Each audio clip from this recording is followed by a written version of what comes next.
All right. I feel like if we do a recap, we're gonna have nothing else to talk about this book. So yeah, no. I don't know why you feel that way. I recommend we just get to it. I think we should just get to it. Just get to it.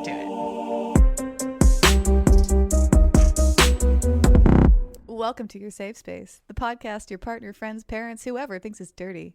Don't have time to read books? Want to understand the TikToks? We got you, fam. We're the Spice Traders, and we deal in spicy books. My name's Katie, and I need it to make sense. Hi, I'm Des, and I would love to talk about feelings today. I'm Liz, and I'm hypercritical. As always, we start every episode with 3 things. The first is a generic trigger warning. You can find specific triggers for this book in our show notes, so please check those out. Also, we do use foul language and talk a lot about sex. You have sensitivity to that, this isn't the podcast for you. Secondly, we talk about books. The whole book, nothing but the book, so help me goddess. If you plan to read this book and you don't want something spoiled, don't listen to this episode right now. Lastly, we acknowledge that a good book can hit you at the wrong time. The views expressed in our discussion are our opinions, and we absolutely do not want to diminish the work and the talent of the authors in our community. That said, we have some notes.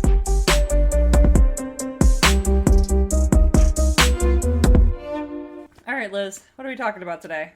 Oh boy, guys. Today we're talking about Wet Hot Allosaurus Summer by Lola Faust. This was published in 2023, and it is a standalone. This book is 168 pages in a physical copy, and that is a shorty. The book that I think we all got on Kindle seems like a collection of like short stories by this author. So Wet Hot Allosaurus Summer was the first one, and then there were 2 subsequent stories, which we did not read. As per usual, I'm going to talk about the cover, and this cover is... something. It's something. Yep. It's kind of that like Fabio-esque bodice ripper, but just a fucking dinosaur and a woman. For some reason, it gives me, what's that like mystery series? Like, oh, young, the Animorphs? Is that, no, that's not right. no. But It's like, The Hardy Boys? yeah, the Hardy Boys. That's kind of the vibe I got, and I don't know why. I think it's because it's that sort of like, that like Pulp Fiction cover, not the movie, Yes. but like that typical like Pulp Fiction sort of book, cartoony. Literally a fiction book printed on pulp paper. Thank you. Pulp Fiction. I was like, define what Pulp Fiction is without it being Quentin Tarantino, because I am struggling. It's just, I don't know. I will say that Lola Faust, I don't know if that's her real name, but it is a bomb name. Like, It's that is a really good. great fucking name. But I think we just need to jump into this one, guys. So, Katie. well, so going back to the cover for one Yes. quick second. Yes. The top of the cover says, "Hot dinosaur action the way you like it." I don't think I've like ever- it. I don't think I've ever needed it. I don't identify as you in that statement. No. Right. And that's what brings that like pulpy vibe where it's like the like ads across the top sort of thing. It looks like it should have like a 99-cent sticker like Yeah. Yeah. from the bookstore. It should be in one of those metal racks where they're just like stacked up. Yeah, or like one of those book libraries you see in like neighborhoods. Yes. Which like is a great vibe, but I don't Oof. like the fact that she is looking at the reader. Like, if you look at it, she's, instead of looking up at him, she's looking at the reader, like, giving bombastic side-eye. I mean, Oh, she is. I don't I like need to that. look at this. Don't I like it. never. Oh. Wow. And okay, we'll get into this, but like well, we won't get into this, but the little blurb on the cover, again, this like pulpy vibe says, "She was a country girl looking for excitement. He was an apex predator theropod." Uh-huh. Yeah, Yeah. the classic tale. The classic tale. And like not to be confused with Milking Farm, where we get this like minotaur who is still sort of humanoid. This is just a fucking dinosaur. It's picture a dinosaur, it's a dinosaur. Right.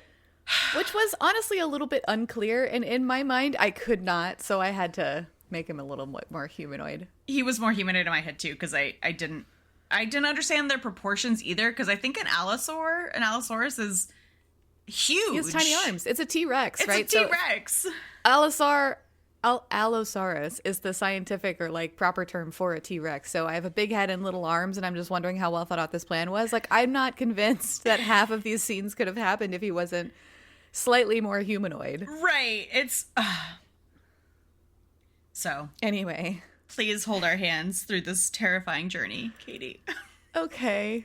Yeah. So this book is meant to represent kind of the transition from summer into the spoopy season. And I think it does hit that sweet spot pretty well because it is a monster erotica, but it is wild. I get big like 1960s, 1970s like Big Trouble at the El Royale. Or no, it's just Bad Times at the El Royale. Yes. Which, if you haven't seen that movie, do see it because it's like, it has all of your favorite things, like motels, like Northern California, cult leaders. That's this book, if this book was coherent. Yes. And just as like campy, but it's not as fun campy. Right. Yeah. So this is the first of a series of monster erotica that we're going to be releasing over the spooky season. So let's go ahead and jump in.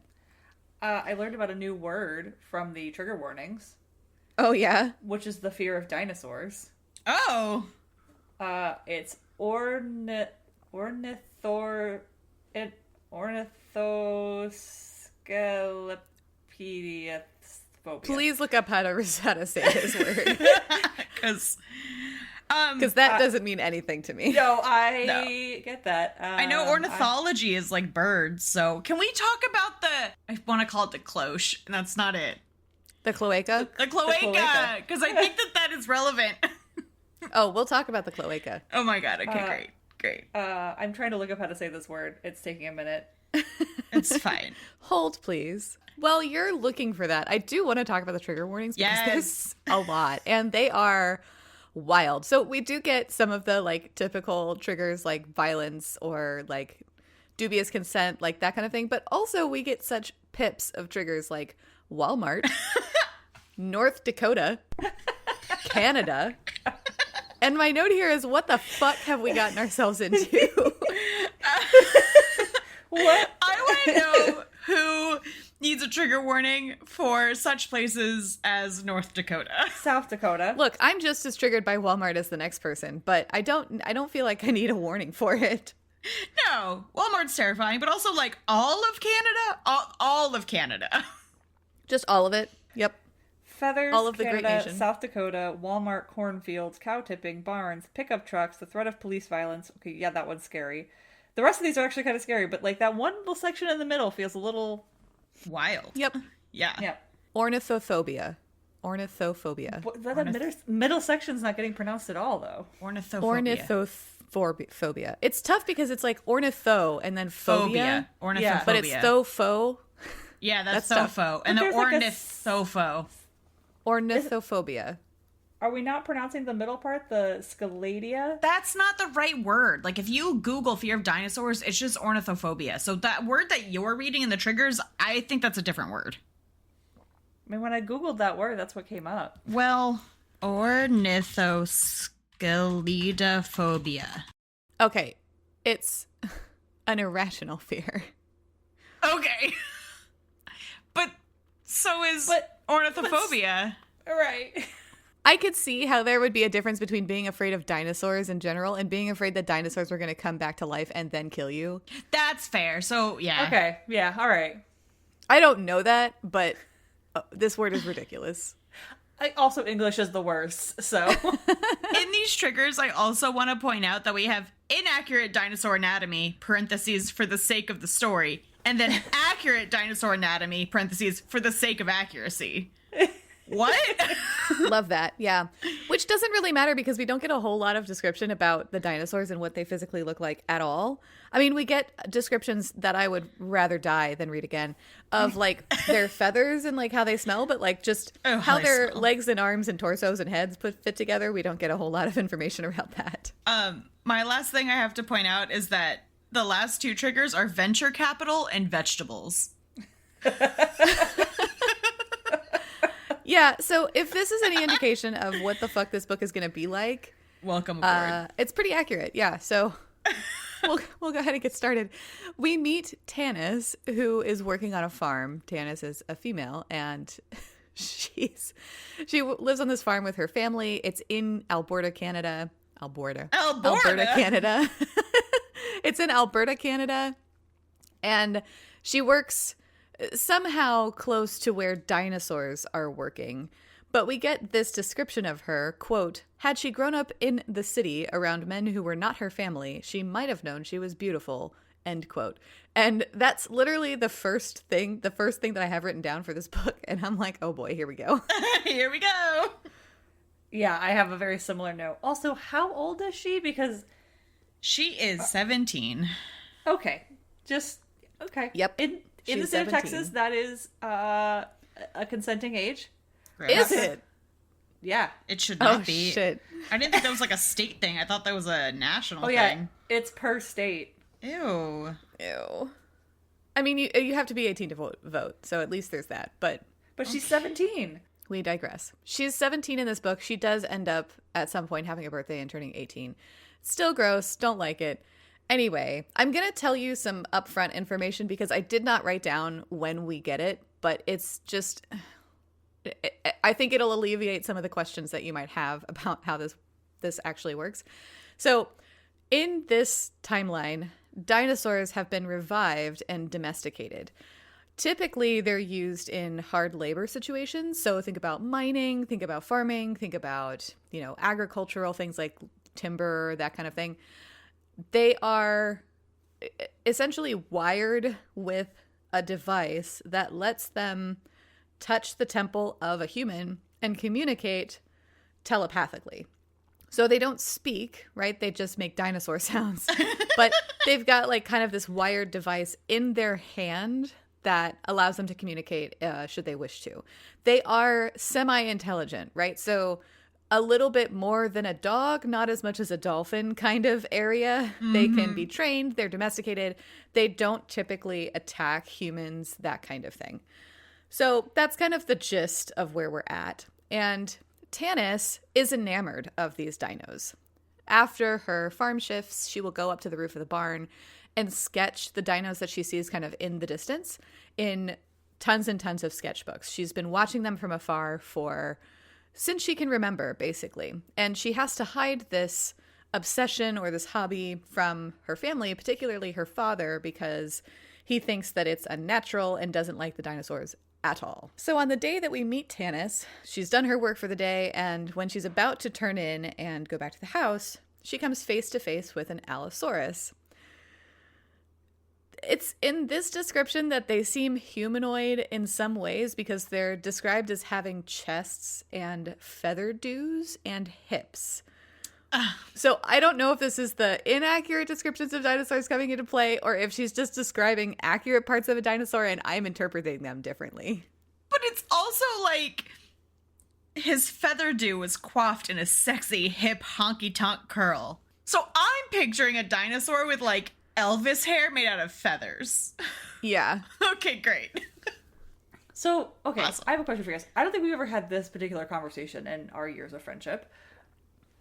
Where do you fall in the Jurassic Park dinosaurs should be recreated, they should not be recreated spectrum? Let them be dead. Should not.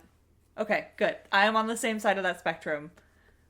It's Great. just, it's I just want to make sure we were all on the same page of like, I don't know. It's a terrible idea. I don't agree with her father, but like, I don't agree with the things her father does, but I'm not necessarily like put out by the fact that he finds this unnatural and weird. No. Right. I'm closer to that side of the spectrum than I am not. I will say, though, that we do get background that her father is abusive. Like, when her father found her sketchbook, he slapped her across the face. Yeah. Yeah. Like I he's said, not a I good don't agree dude. with her father. No. And the things he does. But I do it's- understand It's unnatural. his distaste. Yeah. And it's also... Okay, if we're going to go down this, like, Dino Jurassic Park journey, which we should, it's one thing to, like... And I don't think we should ever bring dinosaurs back. But it's one thing to bring them back to, like, study them and learn for them. It's another thing to bring them back and then put them the fuck to work. Like, that just seems mean. Yeah. Especially when, like, in this day and age, we have potential... Like, we're much closer to being able to, like, recreate, like... mechanical dinosaurs to do something similar or like be specialized to do those jobs. Yeah, like robots. Like, we're much Right. closer to robots than I think bringing back dinosaurs. But then again, not a scientist. I don't actually know that.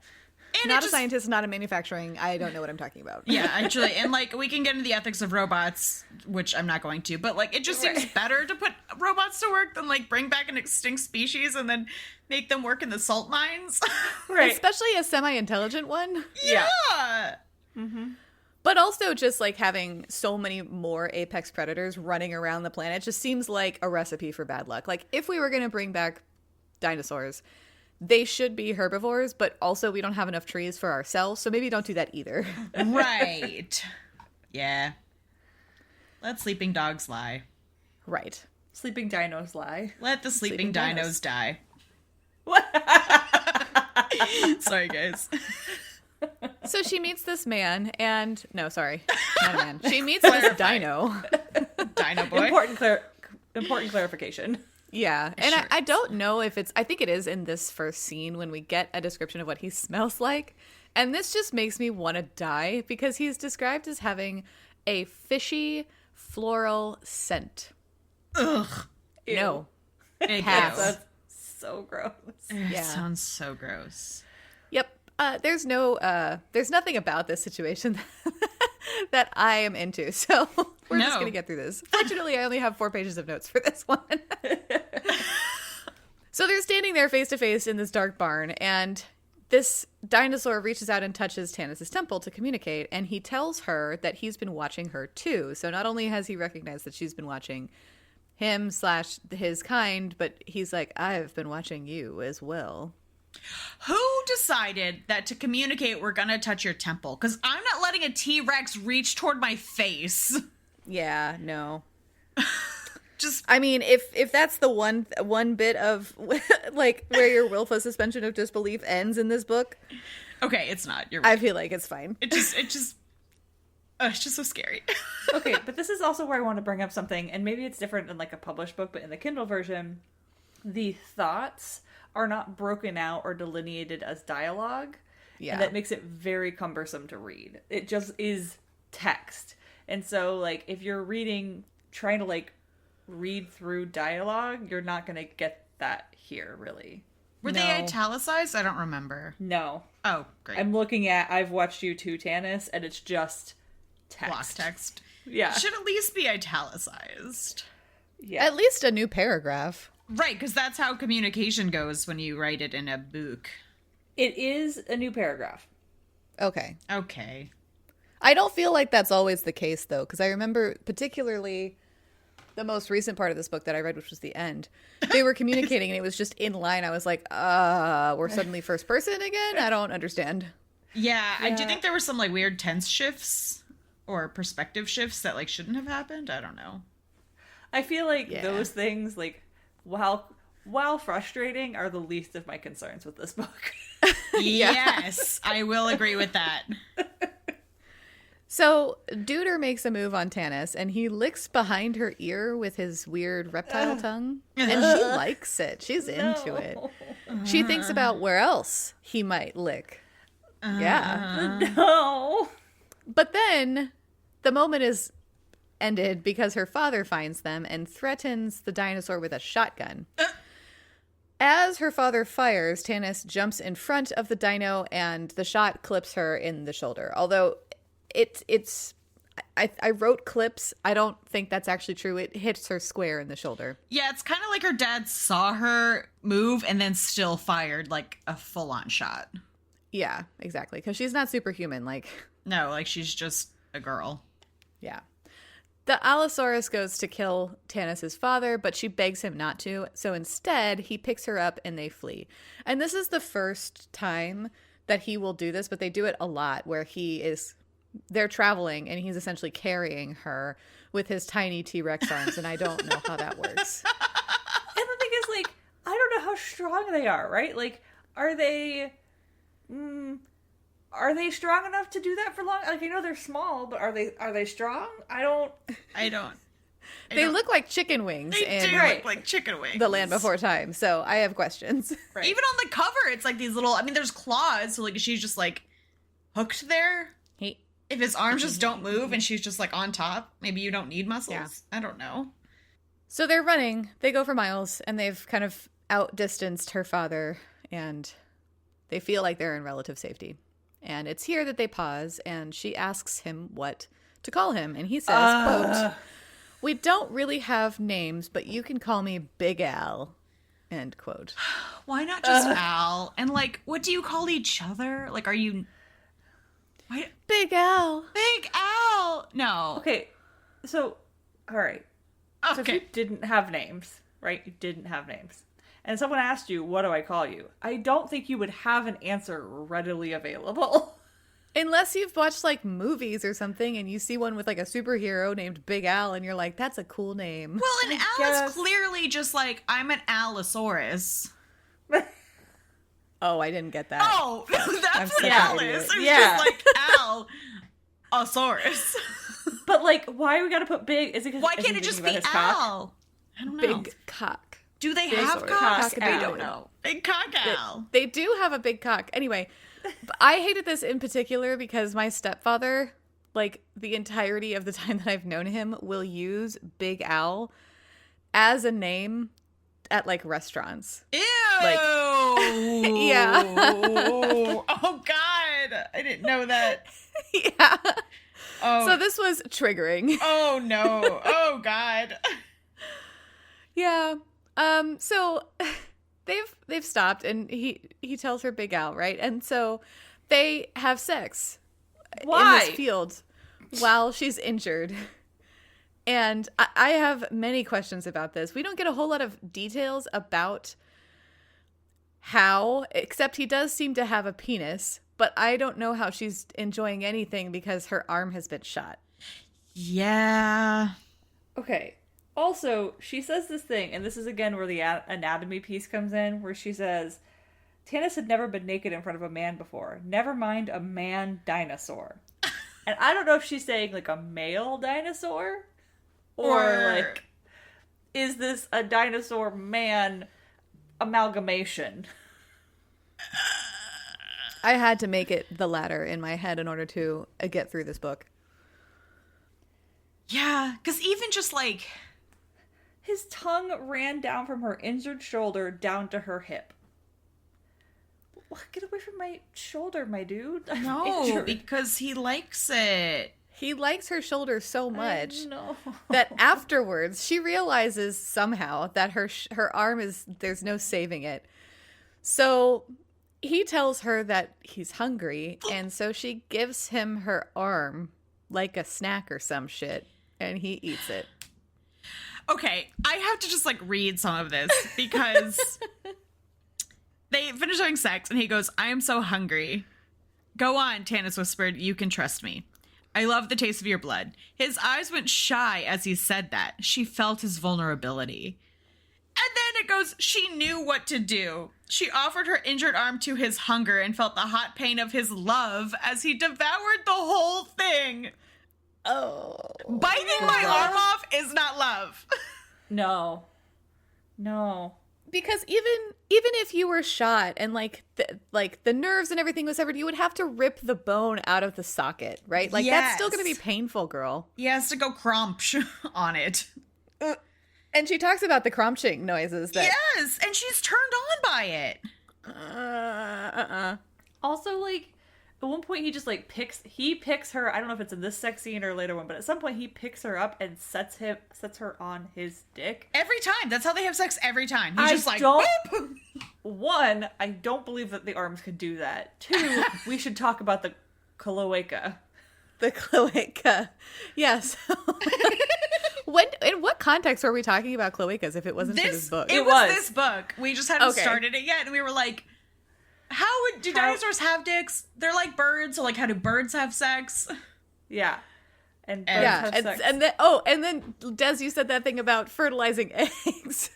Yeah. Oh yeah, if they were like fish and they just like went behind chickens, which is Right. not what happens.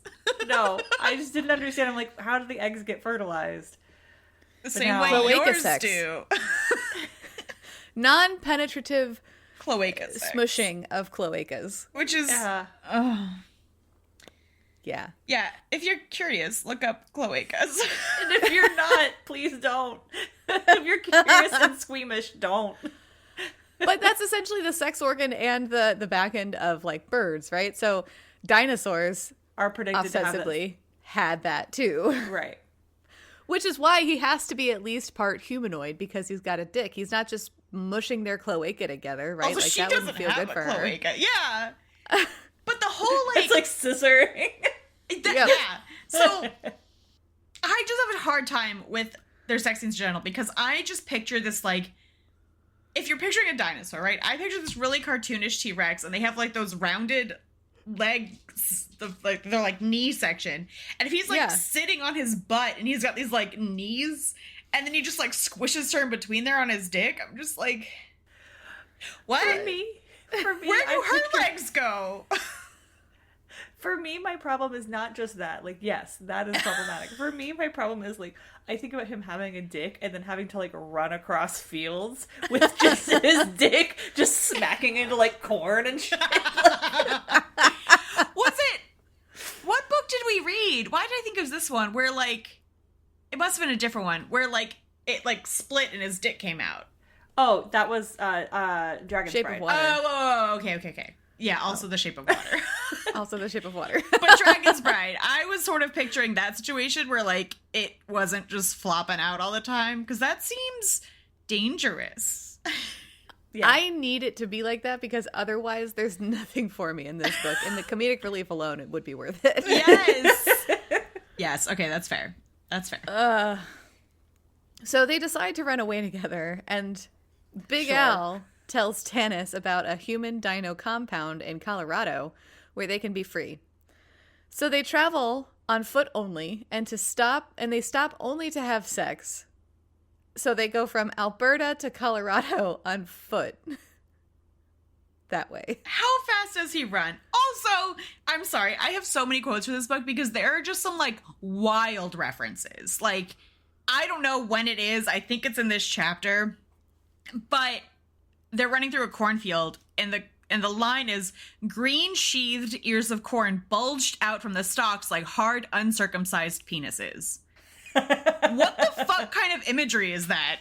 I have never... Pretty on brand for this book, actually. It is on brand, but I've never looked at rows of corn and be like, those are like uncircumcised dicks.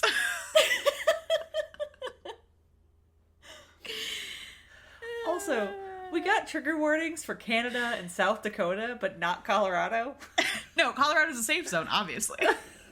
All right. I'm not sure we didn't get a trigger warning for Colorado. I just called those out. Oh, I was reading from the trigger warning. I did not see one for Colorado. God damn it. The consistency. Jesus.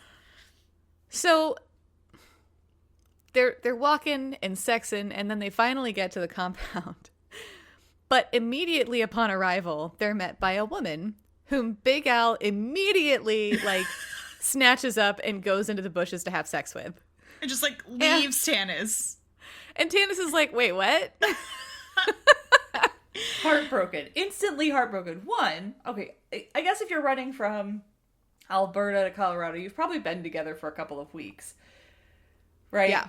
So maybe it makes a little bit more sense, but from the reading perspective, we just jump so far that, like, I'm like, why are you heartbroken? You've known him for a minute. Like, Right, 'cause, and he like, ate your arm. Listeners, this is like chapter 2. Yep. Also, okay, so I didn't mention this a second ago, and I probably should have. When I first read this, I missed the part where he ate her arm. And so I spent a lot of, like, the first interaction we have where, like, she's missing her arm and people are asking about it, I had to go back and be like, when did she lose her arm? He munched it right off.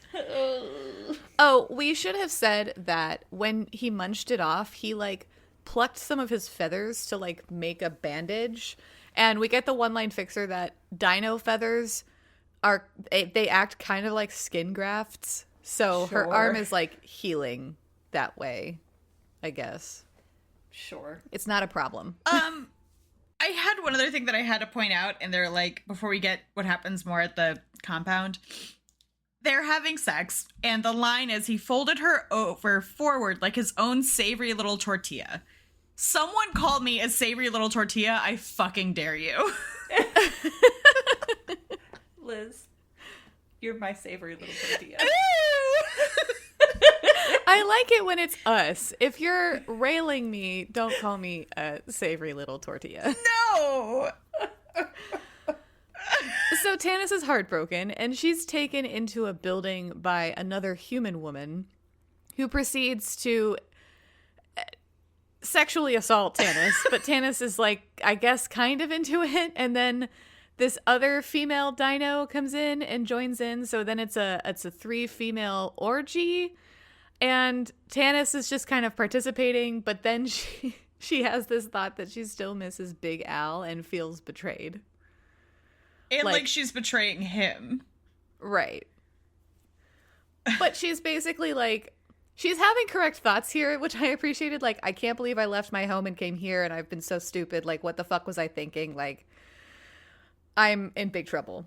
She's having correct thoughts, but her actions are Wild. not linear. No, not at all. My note here is, what the fuck is this cult dino realness? Like, what is happening? Well, because they say that this threesome sex scene is like her initiation, but Into what?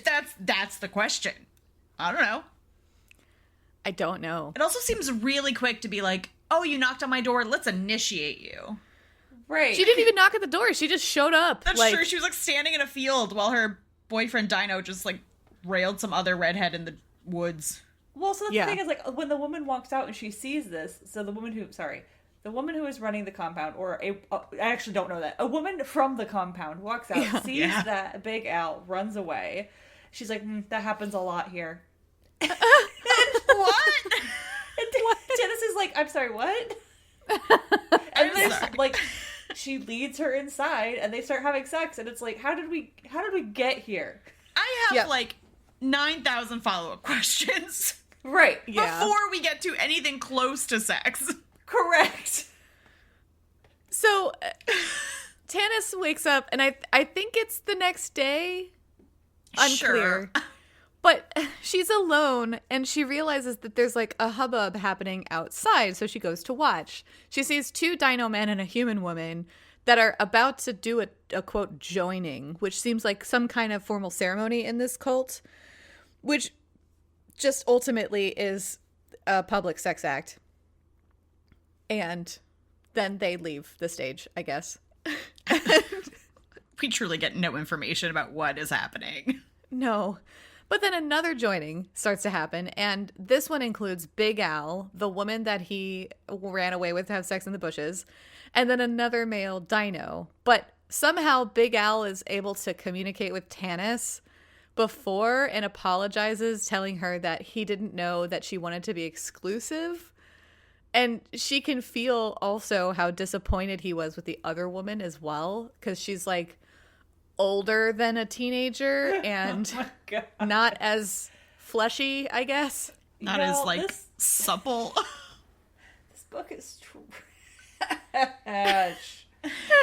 I was reading some of these sex scenes, and like, I want to be clear. Like, I want the listeners to understand what we're talking about with these sex scenes, because it's not specific, it's not clear, and it's not great. So like, No. here's a snippet.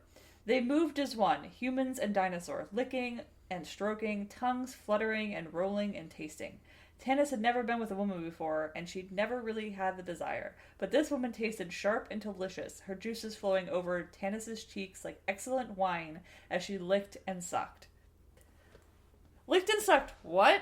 I mean, we can infer some of that, but like, it's just so Wild. random and all over the place, and like, what are we doing?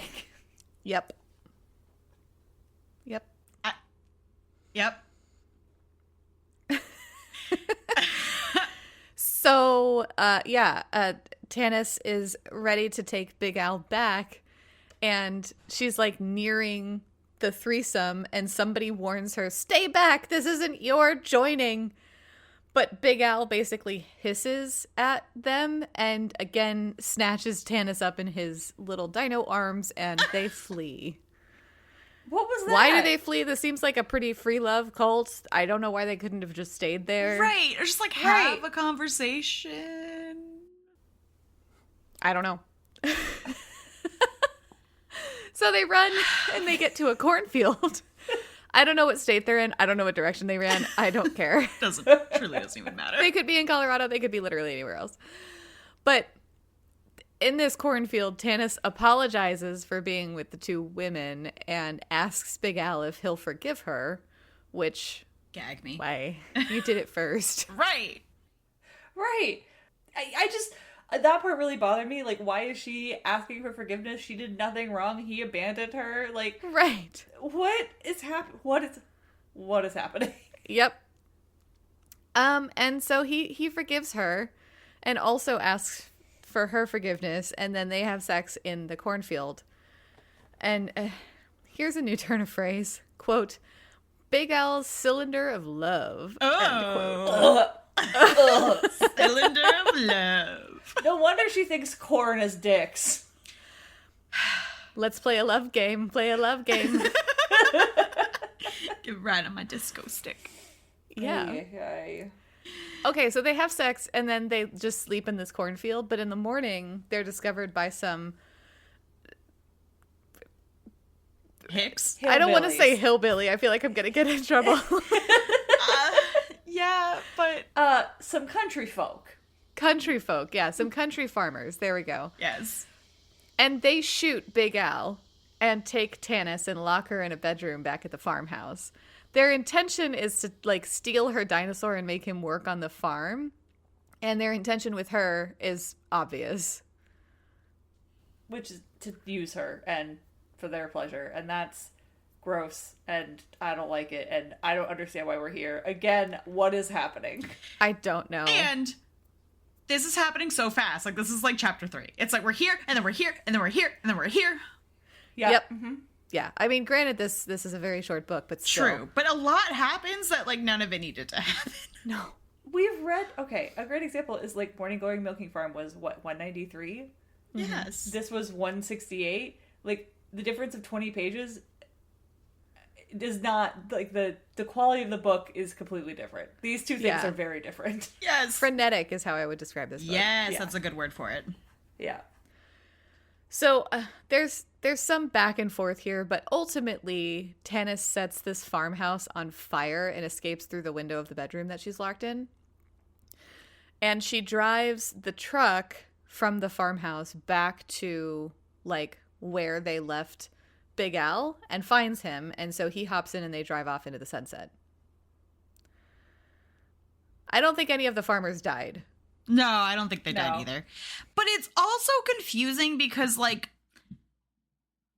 and I'm getting a little nitpicky, but she watches the pickup truck, whatever, like, drive away to wherever Big Al is. And then she just, like, keeps watching it. It says, but she kept her eye on the decrepit barn on the hill to see if she'd been right. Sure enough, about a half hour later, a massive pickup truck dragged a horse trailer up the hill. So, and then she burns it down. Why did you just stand there for a half an hour and wait till they're, like, on their way back to you? Like, you had time. I don't know. Anyway. Well, for the record, she didn't know how to get out of the situation. Yeah, she did. She does the She thing. did. Yeah, but it's not until after they come back. No, and he talks- it's not. Oh, that's right. It's You're not. right. He tells there. Okay, so one of these farmers is like, but in the drawer, there's nothing, whatever. So she watches. I'm literally looking at the page. She stands there, watches them for half an hour, come back, and then opens the drawer that the man had pointed to. So, like, she knew what to do the whole time. She just didn't do it until they're, like, right out here. Yeah. Okay. Yeah. Yeah. Yeah. I don't know. Also, I just need to point out that she escapes the room because the window is squeaky by using pistol lube, which I thought was like gun lube. I don't know how guns work, but I think it's just personal lubricant that's called pistol lube because we're in the country. I don't fucking know. So she, like, squeezes that on the windows to get out of the... Just break the window, girl! Also, who cares if it's squeaky? Because they're not in the house. You're the one waiting for them to come back to the house to execute your... I love that. One of the things that you're most triggered about in this book are the logistics of an escape. If you're gonna make an escape escape plan that results in 3 men potentially being burned alive. Make it make sense. Yeah, so I'm sorry. they steal that truck with the horse trailer, and then they road trip across the U.S. Where to? I don't know. They use money that the farmers had left in the glove box to like do this like gas stuff. And Tanis during this period of time muses that this is so unlike her, that she was a good girl, but quote, now she was an outlaw. She'd burned down a house to save her dinosaur lover. What were a few shirts thrifted from Walmart in the grand scheme of things, right? So she's like stealing like things from Walmart and being just a hoodlum. And committed grand theft and arson. And I want you guys to remember that she says this because at the end of the book, it comes full circle and I have a complaint. Okay. So as soon as Big Al healed from being shot, he was up for sex. And so they used the horse trailer attached to the truck as a love nest. And it's very fishy and floral smelling in there. Oh. And then once she was on her period, and he wanted that blood too. So gross. Why? Yeah. It reminded me very much of what does Edward do when Bella's on her period. Yes. Look, if you are comfortable having sex on your period, no, whatever version of sex you want to have on, like, if that does it for you and your partner and you're happy with it, that's great. Live your best life. What I don't buy is that, because one of the reasons that he wants her period blood is that he's hungry. He's starving to death. And I'm like, I don't really buy that the blood is what's got the nutrients in it to keep your dino alive. Like, It's not that much blood. it's not, No. and it's not like super nutrient rich either. No, Like, 'cause it's mostly like water. yeah, There's no protein or like fat, like No, Yeah. and he's hungry. in an appreciable amount. And to your Yeah. point, Des, with this scene, like, period sex doesn't bother me. Like, but it's like eating her arm. Like, none of this is even about sex. It's about, like, what parts of you can I literally consume because I'm hungry? Without Right. killing you. and that's Yeah. not love. It's not love. It's gross. She's a meat bag. It's a in meat lot bag. of different ways. But to that point, like Tanis does realize that Big Al isn't eating enough, and so she realizes that he must really love her because he's not eating her. I mean, Which, oof, what a thought. I guess that's a conclusion you could draw. I guess. So at the next gas station, she asks the clerk where the nearest slaughterhouse is on the pretext that she's looking for work. And the clerk is like, yeah, girl with one arm. Sure, Jan. Anyway, she does get directions to it, and she goes and asks for work. There, she meets a man who is an absolute creep and a lech, and a man who is not. The man who is not a creep and a lech says he'll pay her in cash and in brains, because she asks, like, hey, can I just get paid in meat? Like, don't ask any questions. Don't be suspicious. And he's like, I'll pay you in scraps and in cash. What the fuck is wrong with you? Anyway, just he's seems like, you can start tonight. Why not get paid in cash and then use the cash to buy meat? Because you have to eat too. Like, is she not eating? She's not very smart. this No, one. she's dumb as shit. So she works, but Big Al is immediately discovered by the creepy man whose name is Jimmy. Jimmy tells the boss man, and the boss man ends up offering them both jobs. He's like, well, you got a dino. I got some scraps I need cleaned up.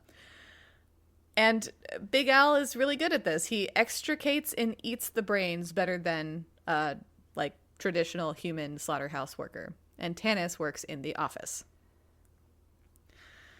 So they do this, I guess, for one shift, and then they get off their shift and realize that they haven't bathed in a while. So like he's smelling really fishy and floral, and she's just smelling like Fishy somebody and who floral. hasn't bathed. Fishy and floral, yeah. Yeah.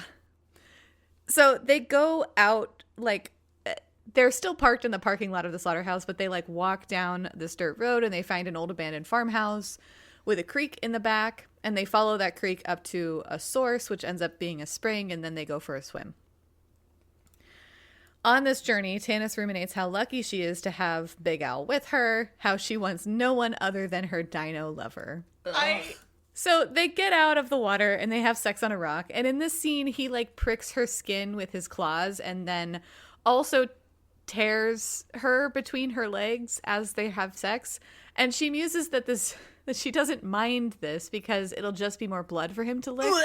And I can't relate. Like, you guys know I have a raging vampire boner, but like this is I can't even tell you why this is different, but I hate it. Well, because it's like, we're all women. Most of our listeners are women. That is very tender flesh. And so for it to tear, like, we're not having fun anymore. No. Now it just hurts, and it's going to hurt for a while.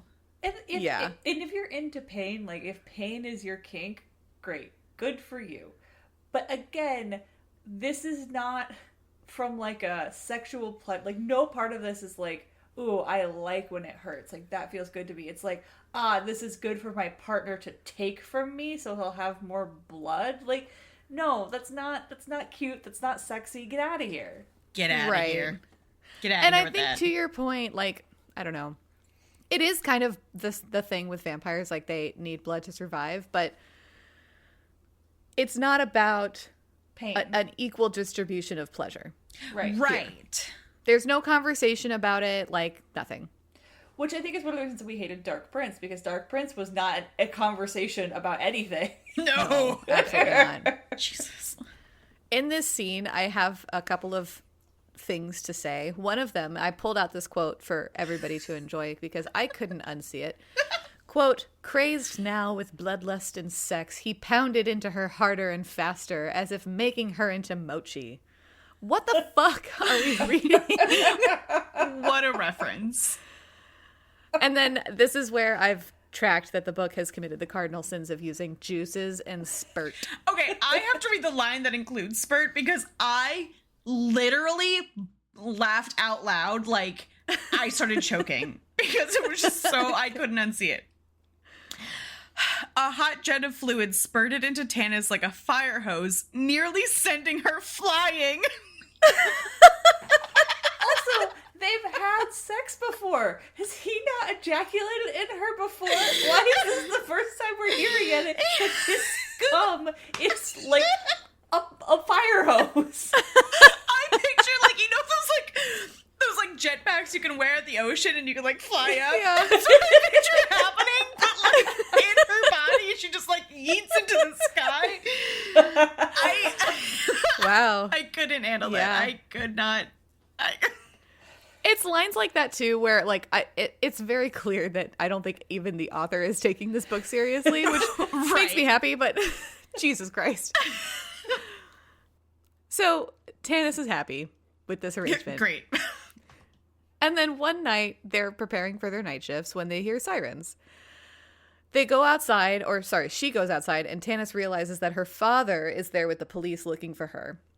She doesn't want to be separated from Big Al, though, fancying them a, quote, dinosaur Romeo and Juliet gag. This is the part that I had to bring up where she herself has she's committed grand theft and arson, also minor theft, and they're hearing the sirens coming closer. She hadn't done anything wrong. She was an adult. Except for all of the laws you've broken. Yeah. I just had to throw that out there. The farmhouse could be construed as self-defense, but stealing from Walmart, come on. Right. Yeah, no, that's true. Okay. That's true. But that's so. But again, like I don't feel like stealing from Walmart's a real crime. Like No. Okay, klepto. it's a big corporation and it's bad. Like get out of here. I'm gonna steal. Sometimes you have to steal from corporations. I get it. Thank you, Daddy Bezos. Money, please. The fact that you put in the line, she had done nothing wrong. I'm just like, really, girl? It should have been the line, she had done nothing wrong, except for those things that she did wrong. Oh, that would have been great. That would have been a great line.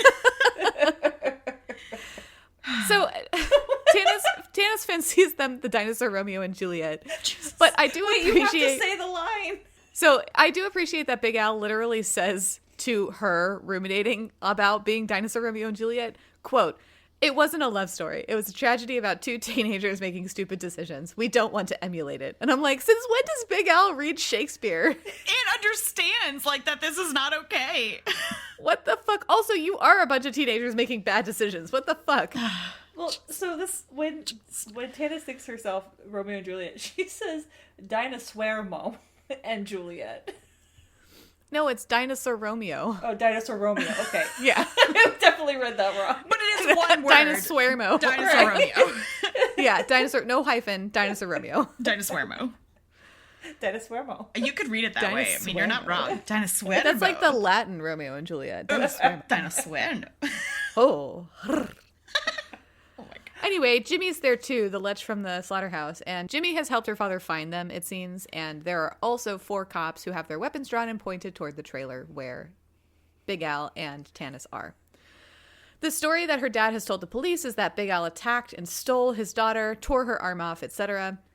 Tannis calls him a liar to his face, tells everybody that he was the one that shot her arm off and Big Al saved her. Then Jimmy starts calling her a liar and saying that she's stealing from the slaughterhouse company, ? But then Dallas, the nice guy, I don't know if I knew his name before this, but his name's Dallas, and he's the actual owner of the slaughterhouse. And he hits Jimmy over the head with a metal binder full of paperwork, basically to get him to stop talking. And this whole scene is so weird because the police seem to be like afraid / respectful of Dallas. They're like, oh my gosh, is this your dinosaur? Is this your worker? And Dallas is like, yeah, and they've done nothing wrong. So there's nothing to see here. And Tannis tells Dallas that she doesn't want to go home with her father, that she's 18 and an adult, and that she wants to stay with Big Al. And then Dallas admonishes the police for letting, quote, some guy lay hands on a lady. Oh my god. He goes on to say that Dallas, is sponsoring both Tannis and Big Al's visas to the United States, because remember, they're from Canada. They're illegal immigrants. What the... This cold shower of realism. It's just like, what are we talking about here? Like, dinosaurs roam the earth. You can have sex with them, but visas are still a thing. Okay. And a slaughterhouse owner is capable of sponsoring your visa. A slaughterhouse owner that we haven't mentioned wears only Hawaiian shirts. Neon Hawaiian shirts. Yeah. Not even like normal ones. Oh my god. So the police leave and take Tannis's father with them. Dallas turns to Jimmy and tells him that he's just lost his last friend, that he can't stand a lech, and like it was wrong of Jimmy to turn on Tannis just because Tannis turned him down. All truth. All true things. All true things. Jimmy mouths off like, you know, that Tannis is gonna regret this and they're all gonna pay and blah blah. So then Big Al literally rips him apart and I think eats him. I think he eats which Dallas fully witnesses and just seems fine with. Not at all concerned. He lost his last friend and then watches him get eaten. And he's like, well, Sucks There to goes suck, that I problem. guess. right? But also, buddy, like, that's your only employee. I mean, I guess now you have Big Al, so maybe you didn't need him. Also, how far away were the police when this happened? They can't have been that far. Like, what the fuck? Isn't somebody gonna notice that Jimmy's not around anymore? Anyway, we get some wrap up here. Dallas gives Big Al and Tannis the old farmhouse that they like walked past to get to the swimming hole. Tannis thanks Dallas and wonders why he's okay with like their relationship. And Dallas seems to be like a free love sort of progressive, like a newer father figure to Tannis. He's like, you two seem like nice people. Who am I to like talk about or have any ideas about what you should and should not do in your own privacy? Like, I get it, but what planet are we on? I don't know. As time goes on, Tannis proposes a change to the way that the slaughterhouse works, and Dallas loves this idea. So essentially the idea is that dinosaurs replace human workers in slaughterhouses for the jobs that ultimately give human workers some form of trauma, like continually slaughtering cute little animals all the time. Yeah. Because dinosaurs are apex predators, it doesn't traumatize them in the same way, and so 3 years on, Big Al and Tanis are about to propose this to a board of venture capitalists, and somehow Big Al is in a suit. Yes. What is that? How does that work? What does that look like? Because everything I'm envisioning looks stupid, and it would be better if he just didn't. I mean, I guess his dick is just flopping on the ground, so maybe he's got it tucked away in the pants now. But like, I'm not even sure he's wearing what? pants. I think it's just like the top part of his suit. He's got to be humanoid. Like, I could not with this. So before they go into this meeting, Big Al says Tanis without his translator, like with his mouth hole, and telepathically tells her that he loves her. He wants to learn to speak, and so like he's like, I'll never be able to speak like you do, but I want to learn as much as I can, and I wanted my first word to be your name. I love you, Tanis. Of course he can't speak because he has a dinosaur mouth. He doesn't have lips. Right. All right, so back at the ranch, Tanis waits for a decision from the venture capitalists while eyeing the egg that she and Big Al have adopted. What? And it starts to hatch. Oh my god.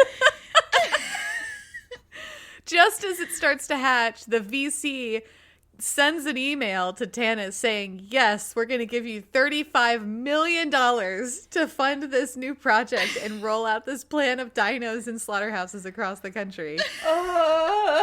And she and Tanis named the little chicken Little Al. Stupid. Stupid. It's so stupid. What in the stupid. fan fiction is this? What in the fan fiction fuck is this? Guys, if nothing else, this book did make me laugh out loud many times, but I'm still not sure if it was intended to. Same. Wow. Okay, so let's get into some ratings. Oh boy. I'll cover spice level. We rated it a 1. It wasn't pleasant at all. Definitely not the one-handed book club readers over here. No. I hated every single scene. The logistics got in the way.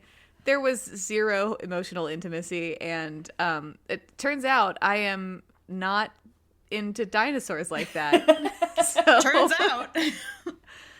yeah, and there was just like the weird culty scene too. Like, pass. So we all rated that a 1. Desiree, how did we rate the writing style? We also gave it a 1. The fact, like, we talked about it a little bit, but like there's some typos in there, but also like the fact that his telepathic thoughts are not like italicized or broken out in any sort of really meaningful way makes it cumbersome to read. It's also like from a writing style perspective of like the word choices are not the greatest. Like the imagery is weird, and I know that's a little bit of storytelling, but it's also a little bit of writing style. Like there's just a lot of the writing style is not my biggest problem with this book, but it is a factor into the problems of this book. Yeah, agreed. So moving into the quality of the storytelling, Liz, how did we rate that? We all gave it a 1. As you could sense with us going through this story is all over the place. Like, I don't think anything could have like redeemed this plot line for me, but any one of the sections, if that had been the whole story, like tell me a whole story about the cult, or a whole story about being kidnapped by these farm men, or a whole story of like changing the slaughterhouse industry. Like any of those would have made a cohesive story. Instead, we get all of them. And I just, it was too wild. There were too many weird fucking references. Like, no, not good. Yep. Yeah. Frenetic again. Yes, so frenetic is the term. We don't recommend this book. But I will say that if you're interested in like how much camp and how much of a wild ride it is, like it's not going to take you long to read. I wouldn't recommend it to most people. Right. I would only recommend it in the way like you want to see something insane. Right, exactly. So we did it, guys. Those are our thoughts on Wet Hot Allosaurus Summer by Lola Faust. Thank you, as always, for joining us on this journey. If you read this book, what did you think? I would love to know. Let us know on the socials. You can find us on Instagram, Facebook, TikTok, Goodreads, and Patreon at Spice Traders Pod. And if you like our podcast, be sure to drop us a review wherever you listen. Until next time, we'll see ya. Bye. Bye. I cannot even stop laughing.